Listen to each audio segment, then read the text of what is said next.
Наша служба и опасна, и трудна, и, как оказалось, вполне доступна. Выпускники столичных школ, кадеты и студенты смогли сегодня от первого лица познакомиться с профессией полицейского. Ребятам рассказали о преимуществах работы в органах, условиях поступления в профильные учебные заведения, социальных гарантиях и многое другое.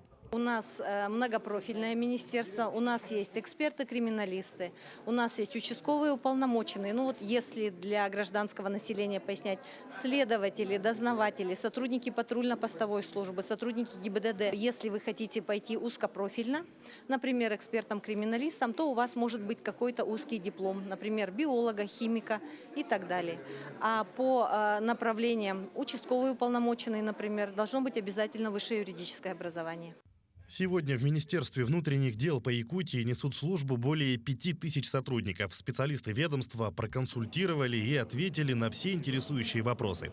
Сама идея профориентации в таком живом формате появилась как раз у сотрудников министерства. Служба занятости при этом откликнулась быстро, ведь вакансий в структуре МВД достаточно много. Усиливать профориентационную работу с исполнительными органами власти. Есть ряд востребованных профессий, но, к сожалению, молодежь об этом либо не знает, либо недостаточно обладает информацией о том, что, допустим, есть какие-то социальные гарантии, выход ранее на пенсию, сотрудников внутренних дел. А чтобы знакомство с профессией проходило интереснее, гостям мероприятия показали приборы, которыми пользуются в своей работе криминалисты и сотрудники ДПС.